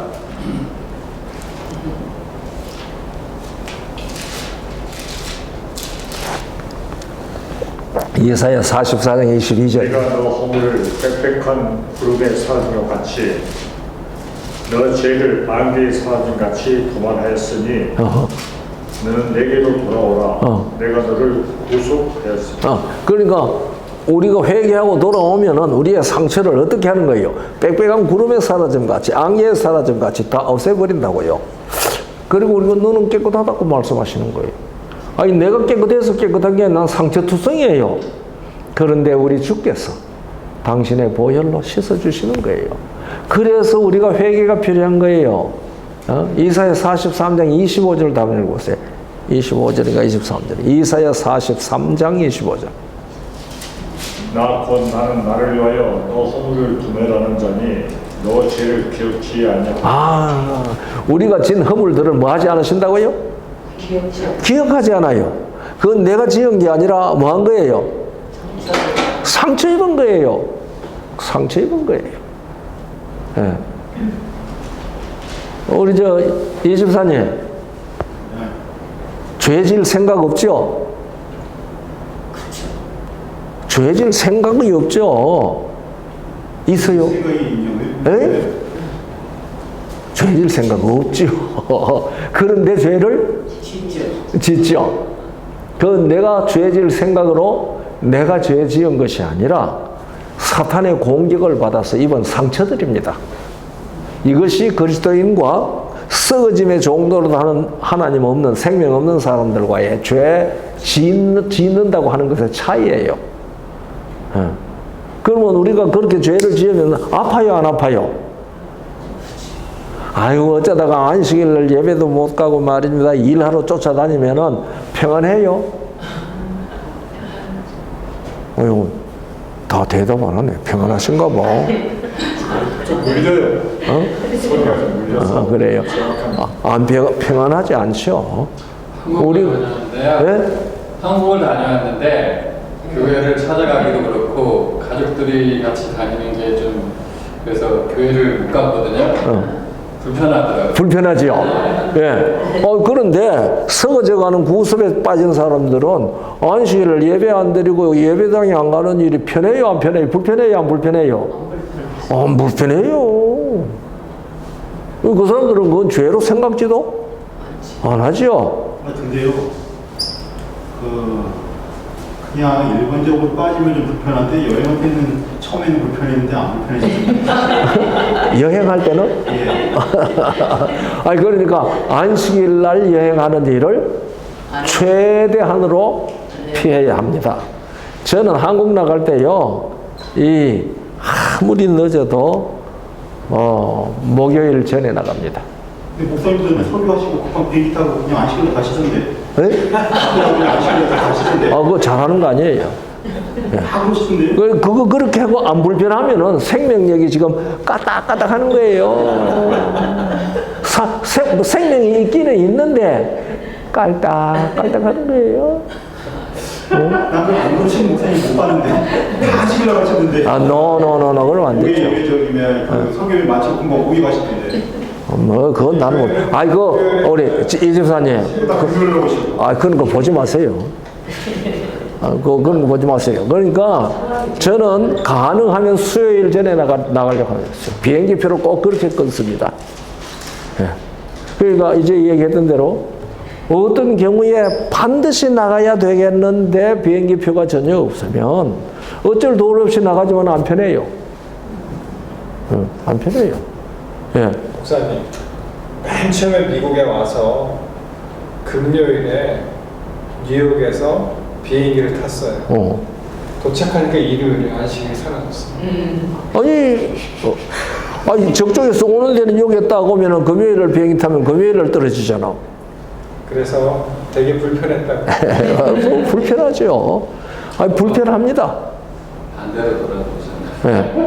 그래서 제가 그냥 재미있는 말로 안식일 정말 지키기 싫어하는 사람은 금요일 저녁에 비행기 타면 된다. 그런데 내가 지금 하는 이 얘기는 그것이 우리 속에서 나오는 것이 아니고 외부에서 들어오는 상처기 때문에 그렇게 불편합니다. 아픕니다. 아파야 됩니다. 아파야 됩니다. 아픈 사람은 뭐가 있는 사람이에요? 생명이 있는 사람이에요. 감각이 있어요. 그런데 안 아프면 그것은 생명은 있는지 몰라도 적어도 그 부분은 뭐가 됐어요? 마비된 사람이에요. 마비된 사람이에요. 오늘날 우리 재림교인들 중에 아파야 되는데 안 아픈 사람들 많은 것 같아서 참 하나님 앞에 황송해요. 그건 왜냐하면 사단이 불화살로 공격하는 겁니다. 그래서 우리가 조사 심판을 할 때에 이 얘기 다 조사받아야 돼요. 시시콜콜이. 그러면은 그것들이 아까 얘기했잖아요. 요한복음 16장 11절 세상 임금이 심판을 받았습니다. 온 우주 앞에서 이 세상 임금은 없어져야 될 존재라고 하는 사실을 모든 증언을 공개하는 겁니다. 그래서 아까 우리가 다니엘 7장 읽었잖아요. 그 10절에 심판하는데 책들이 펴졌다고 그랬죠. 그 심판이라는 말이 딘입니다. 딘. 아람어로 딘입니다. 다니엘서는요. 2장 4절로부터 7장 끝절까지는 아람어로 기록됐습니다. 다니엘서 2장 4절부터 7장 끝절까지는 아람어로 기록됐습니다. 그리고 그 그 외에는 다 히브리어로 기록되었습니다. 그 히브리어나 아람어는 형제 글자라고 해도 괜찮을 정도예요. 일반적으로 4천 된다 그러는데, 그래요. 그런데 아까 그 23절에, 22절이었습니까? 22절에 성도들이 신원되었고 했죠. 그 신원이라는 말도 딘입니다. 똑같은 단어입니다. 그런데 이 작은 뿔에 대해서는 심판을 받았고, 작은 뿔이 심판받는 일을 통해서 성도들은 억울함이 풀리는 겁니다. 신원입니다. 똑같은 단어지만은 이쪽에는 심판이라고 번역했고 신원이라고 했대. 그러니까 이겼는데 이 작은 뿔이 성도들과 더불어 싸워서 그들이 이겼는데 하나님께서 조사 심판을 통해서 신원하신 거예요. 신원하고 보니까 내가 직접적으로 잘못한 게 아니라 다 저것이 나를 공격해서 입은 상처들이에요. 그러니까 네가 그랬구나. 그 아까 창세기 3장에 나타난 그 두 아담과 그 아담 아내의 정언을 다 들은 다음에 네가 이렇게 하였으니 그렇게 말했잖아요. 그래서 이 조사 심판이라고 하는 것은 결론적으로 말하면은 생명이 있는 사람이 입은 상처들을 다 없애주는 것을 우주 앞에서 공개하는. 그래서 온 우주가 볼 때, 저 최아무개가 생명을 얻어서 하나님 나라에 살기에 합당한 사람이 맞구나 하는 그거 증언은 그게 장로님, 그게 조사심판의 핵심입니다. 그렇기 때문에 제가 깨닫기로는요, 조사심판 문제 때문에 이 모 박사 때문에 이 문제에 대해서 제가 고심 많이 하고 생각했습니다. 성경을 또 살피고. 삼육대학교에서 조사 심판 하니까 사람들이 기분이 안 좋대요. 그래가지고 조사 심판이나 안 하고 가려. 재림 전 심판이에요. 그게 이제 삼육대학이 아니고 대총회에서 조사 심판이라는 말을 일반 개신교인들이 너무 거부하는 걸 많이 하니까 재림 전 심판이라고 하자 하고서 결정했어요. 그래서 우리가 재림 전 심판이라고 하는데 말만 바꿔지 내용은 똑같아요. 옷만 바뀌어 입은 거예요. 예. 그런데 우리가 이 정언의 말씀 가운데 예언의 신에는 보면은 조사 심판이라는 말이 얼마나 많이 나와요. 그런데 이게 아까 얘기한 대로 이게 정인신문 하는 거예요. 정인신문. 그러니까 우리 모든 예수 그리스도를 믿은 사람들은 정인으로 참석을 해서 저 사탄이 내가 이런 죄를 지었는데 저 사탄 때문에 지었다고 증언하는 거예요. 우리가 다 그렇죠. 우리가 그 자리에 있어야 됩니다. 그래서 아까 요한복음 3장이나 이런 데서 뭘 하지 않는다 그래. 심판받지 않는다 그랬잖아요. 그 심판받지 않는다는 말이 크리노인데 정죄되지 않는다. 심판받는다는 말하고 심판 정죄된다는 말하고 똑같은 말입니다. 크리노입니다. 헬라 말로. 그래서 우리가 전체적인 맥락을 봐서 이것이 정죄라는 말로 번역하는 게 맞나 심판이라는 말로 번역하는 게 맞나 하는 것은 전체적인 맥락 속에서 얘기하는 겁니다. 그래서 아까 심판받지 아니하나니 하는 말은 정죄되지 않는다 말입니다. 왜 우리 다 고백했어요? 다 고백했어요. 자, 그러면 여러분들 또 한 성경절 한번 더 보세요. 저는요 이 말씀 읽으면서 눈물 나는데 나나 여러분들이나 우리가 다 똑같잖아요. 하나님 앞에 다 똑같아요. 우리가 민수기 23장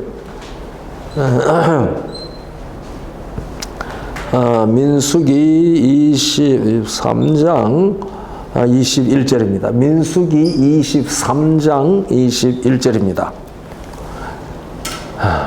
그게 뭐라고 그랬습니까? 야곱의 허물을 보지 아니하시며 이스라엘이 반역을 보지 아니하시는도다. 누가? 여호와는 야곱의 허물을 보지 아니하시며 이스라엘의 패역을 보지 아니하시는도다. 나 이 말씀 읽으면서요 눈물 나더라고요. 우리가 진정으로 거듭나서 참으로 하늘에 등록된 하나님의 자녀가 되었을 때에 우리의 허물을 보지 아니하시고 우리의 패역을 보지 아니하십니다. 왜요? 우리가 뭐 하는 것이 앞에 항상 전제되어 있어요? 진심으로 회개하는 것이 전제되어 있습니다. 우리가 정말로 그것을 인해서 내가 상처를 입고 찝찝하고 거북하고 여러분 11조 제대로 안 드리면 찝찝하거든요. 예. 예. 찝찝해요. 그래서 우리는 회개하는 겁니다. 회개. 그래서 예수님께서 회개하라고 얘기했어요. 그래서 이 회개에는 두 가지 종류가 있다고 늘 얘기합니다. 하나는 목욕하는 회개, 하나는 발 씻는 회개입니다. 그 예수님께서 제자들의 발을 씻기셨잖아요. 그때 베드로가 뭐라고 그랬어요? 주께서 나를 씻기시나이까? 절대로 그렇게 할 수. 씻기지 못합니다. 그러니까 예수님께서 내가 너를 씻기지 아니하면 네가 나와 상관이 없다 그랬어요. 네가 나와 상관이 없다. 아니 그러니까 이 베드로가 또 겁이 나가지고 말했죠. 아니 그러면은 발뿐만 아니라 머리와 몸도 씻겨주세요 그랬거든요. 그러니까 예수님 말씀하시기를 이미 목욕한 자는 발밖에 씻을 필요가 없다 그랬어요. 우리가 목욕한 사람들입니다. 에? 목욕을 하고 딱 나오니까 그 살이 어린아이의 살과 같이 되었어요. 그러니까 그전에는 우리가 다 썩어져가는 질병을 앓는, 썩어져가는 구습을 앓는 사람들입니다. 예. 그 썩어져가는 구습, 누가 그 구습을 앓다가 엘리사 찾아갔어요? 나만이 문둥병 들어가지고 엘리사한테 갔잖아요. 그러니까 엘리사가 나만에게 뭐라고 말했어요? 요단강에 가서 7번 씻으라고 그랬어요. 그러니까 나만이 아주 기쁘게 가서 씻었어요. 화가 벌컥 났어요. 화가 벌컥 났어요. 나는 선지자가 와가지고 내 상처를 만져주면서 주문을 외우면서 고쳐줄 줄 알았더니 아이고 그 강이야. 우리나라에는 그런 강이 없어. 아마나와 바르바리 어떤데? 예. 이 요단 강물은 흐려요. 맑은 물이 별로 없어요. 갈릴리 바다에서 흘러나오는 그 입구에는 좀 맑고 조금만 흘러가면 다 흐린 물입니다. 예, 요단 강물이. 아니 그런데 이거 아마나나 저 바르발 같은 그 다메섹의 강물은 맑은 물이거든요. 그러니까 나만이 강 잘하는데 요단강 흙탕물이고 저거는 맑은 물인데 자기네들 강물에 가서 씻으면 안 되나? 예? 그런데 그 따라갔던 부하들 중에 참 지혜로운 사람이 있어요. 나의 아버지요. 선지자가 큰 일을 하라고 했으면 하지 아니하였겠습니까? 아니 그런데 씻어서 깨끗하게 하라고 그러는데 그걸 왜 못합니까? 아멘. 내가 오늘 아침에 이제 성경 통독하면서 그 장면을 읽었어요. 그 장면을 읽으면서 내 눈에 눈물이 부른. 사람은 자기가 큰 일을 하라고 하면 신나게 해요. 그런데 가서 몸 씻으라고 하니까 신나지 않아. 야, 사람은 자기가 행하는 일에 대해서 엄청 비중을 두는 존재구나 하는 그 생각이 들어가면서 제가 눈물이 핑글로 돌았습니다. 그러니까 예수님께서 내가 너를 씻기지 않냐면 그러니까 나만이 가서 7번 씻고 딱 나오니까 그 살이 뭐와 같이 되었더라? 어린아이와 같이 되었더라. 거듭났다는 얘기입니다. 그러니까 그전에는 뭐 했는데? 썩어져가는 옛사람이에요. 썩어져가는 옛사람이에요. 그러나 엘리사를 만나서 이스라엘의 하나님 여호와 앞에서 요단강에 7번 딱 씻고 나오니까 새 사람이 됐어요. 어린아이의 살과 같이 됐어요. 그러니까 우리가 진정으로 예수 그리스도를 믿고 거듭나면 썩어짐의 종노릇하는 데서 새 사람이 된 겁니다. 그런데 이 새 사람에게 계속 상처를 입히는 겁니다. 이 작은 뿔이 성도들과 더불어 싸워서 이기었더니 그랬어요. 그러니까 우리가 좀 진다고 해서 너무 슬퍼하지 마십시오. 아프기는 아파야 돼요. 그러나 우리에게는 누가 있어요? 이 치료해 주시겠다는 예수님이 계시잖아요. 이거 베드로에게 말씀해. 내가 너를 씻기지 아니하면 네가 나와 상관이 없다 그랬어요. 그러니까 우리는 날마다 사는데 뭐 하면 살아야 돼요? 날마다 씻김을 받으며 날마다 치료를 받으며 사는 사람입니다. 그래서 저는요, 오늘 낮에 목사님들하고 얘기하면서도 그 얘기 했는데, 이런 집회에 오면서 늘 제 마음속에, 아이고, 참, 이런 경우가 많은데요. 여러분들 이번에 이곳에 꼭 와서 하나님을 꼭 만나고 가십시오. 이번에 꼭 예수님 만나고 가십시오. 그런 말 들으면 전 속으로, 아휴, 그럼 이때까지 하나님 안 만나고 살았나? 오늘 여기 와서 만나나? 이때까지 예수님 없이 살았나? 여기 와서 만나나? 그런데 어떤 부흥 집회나 수양회 가도 그 얘기 꼭 합니다. 그러니 앉아서 들으면서 참 저는 그 말 들으면 마음이 좀 불편해요. 그렇다고 앞에 나가가지고 말 틀렸습니다 할 수도 없잖아요. 네. 그러니까 우리는 매일 누구 안에 살아 있어야 돼요? 예수님 안에, 그리스도 안에 있어야 합니다. 우리는 때때로 그리스도 밖으로 삐죽삐죽 삐져나가지요. 그때 얼른 다시 들어와야 됩니다. 왜냐하면 누가 끌어내니까? 사단이 끌어내죠. 네. 자, 한 가지 얘기만 더 하고, 오늘 심판에 대해서, 심판의 성질에 대한 얘기와 조사심판의 핵심이 무엇이며, 심판의 주 대상이 무엇인지, 제가 그런 얘기들을 지금 말씀을 들었습니다. 우리가 함께. 그러니까요, 여러분들께서 이것이 그런가 하여 성경 좀 살펴서 찾아보세요. 예? 제가 김 목사가 한 이 얘기가 성경적으로 맞나 하는 것을 좀 찾아보실 필요가 있습니다. 거기 베레아 사람들이 한 일입니다. 그러니까 우리는 하루만 사는 사람이니까 하루 종일 우리가 소위 도덕적으로 성경적으로 의를 행했다 할지라도 그 자체로 하나님 앞에 의가 되지 않죠. 그러니까 그것이 꼭 어린 양의 세마포, 빛나고 깨끗한 세마포 입어야 됩니다. 입혀 주셔야 되거든요. 아까 얘기했잖아요. 이 사람 갓난아이 태어나면 지절로 옷 안 생긴다니까. 부모가 입혀줘야 되듯이 우리도 어린 양의 갑옷, 빛의 옷을 입으라고 그랬어요. 우리가 로마서 13장 보면은 밤이 깊고 낮이 가까웠으니 우리는 다 망령된 행실을 버리고 빛의 갑옷을 입어라 그랬어요. 빛의 갑옷. 에베소에는 하나님의 전신갑주, 로마 13장에는 빛의 갑옷, 그리고 조금 더 가면 그리스도로 옷 입으라고 그랬어요. 빛의 갑옷을 입는 것은 그리스도로 옷 입는 겁니다. 그런데 그 입은 옷을 찢기도 하고 뭐 상처도 입고 그렇게 되거든요. 그때마다 우리가 주님 앞에 가서 주님의 치료하시는 손길 앞에 치료받아야 합니다. 하루 내가 잘했더라도 내가 하루 종일 사는 걸 살펴보니 생각이나 말이나 행동이 하나님 앞에 내 오늘 잘못했다 할 만한 것이 없었다 할지라도 그것이 예수 그리스도의 보혈로 씻김을 받고 우리 주님의 빛나고 깨끗한 세마포에 다시 입힘을 받는 경험을 잠자리에 들기 전에 꼭 기도하시고 하루를 정리하시고 그러면은 그 심판을 통해서 우리는 뭐 되지 않아요? 정죄되지 않습니다. 정죄되기보다가 뭐 된다 그랬어요? 신원됩니다.